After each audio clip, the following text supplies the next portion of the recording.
Human beings, from our earliest beginnings, have searched for solutions to basic problems, building homes, measuring space, keeping track of seasons, and counting objects.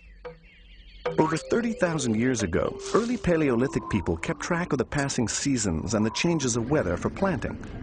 To represent the passing of time, they carved tally marks on cave walls or slashed tallies on bones, wood, or stone. Each tally stood for one.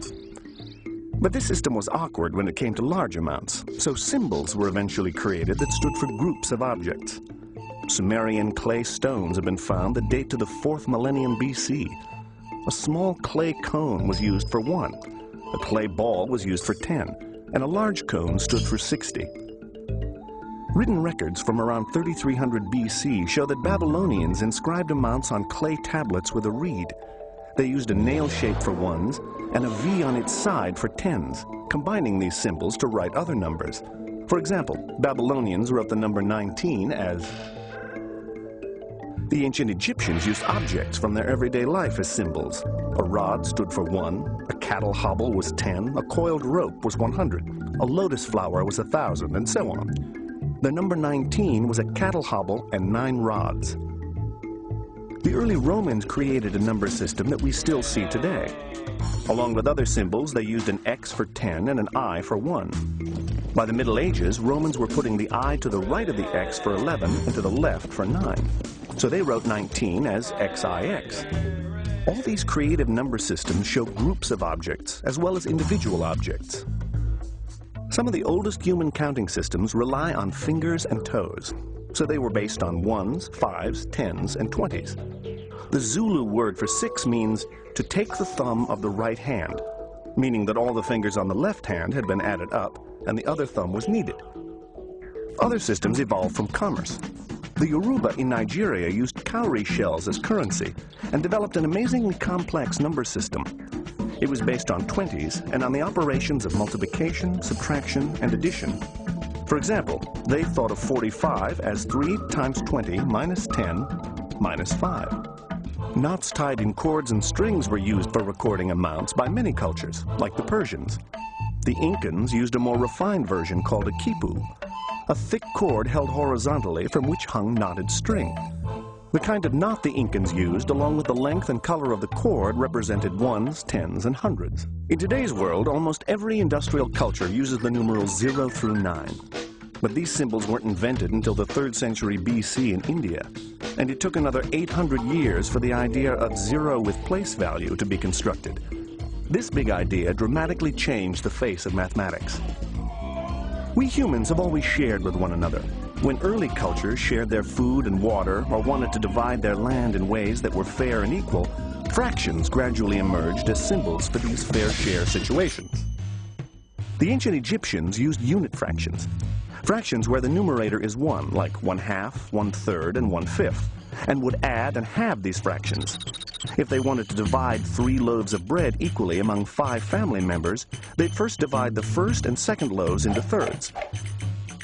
Then they'd divide the third loaf into fifths. Finally, they'd take the remaining 1/3 from the second loaf and divide that into 5 pieces. They wrote this as 1/3, 1/5, 1/15. Today, we would represent this sharing with the fraction 3/5, 3/5 of a loaf for each person, or 3 loaves divided by 5 people. The Sumerians and early Babylonians invented a number system of fractions based on 60 that we still use 4,000 years later. Our days have 60-minute hours and 60-second minutes, and our circles encompass 360 degrees. Chinese societies used an abacus with a system based on 10s, although it had no 0. An early form of decimal fractions came from the abacus. For example, 3/5 would be 6 out of 10 on an abacus. The Chinese lovingly named the numerator the sun and the denominator the mother. It wasn't until the 12th century that common fractions with the bar notation that we use today were invented. Even then, these fractions weren't widely used until the Renaissance period, only 500 years ago. Throughout history, every culture around the globe has created inventive ways to calculate. To solve a problem, say 12 times 15, early Russian peasants used a system of doubling and halving. When an odd number, halved, resulted in a fraction, they rounded down. Then they added the factors associated with the odd multipliers.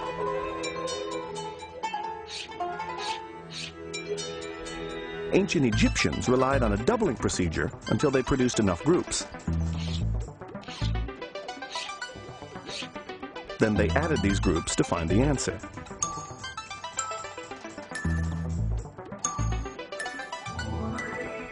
Across Europe and Asia during the Middle Ages, the abacus was the handheld calculator of its day, but only very few people knew how to use it, usually wealthy merchants and moneylenders.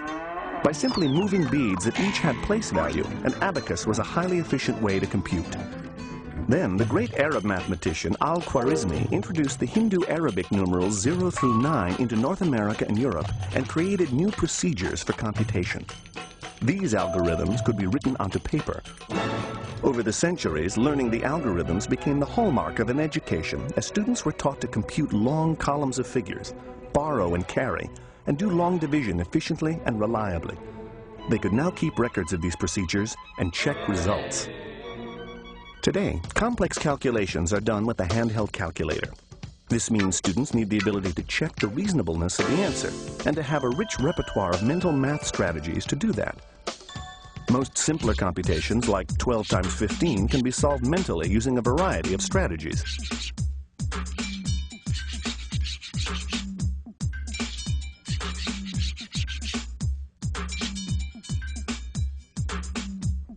As we journey through the rich and vibrant history of mathematics, we can see how ideas and creations grew out of our very human need to solve the problems in our everyday lives.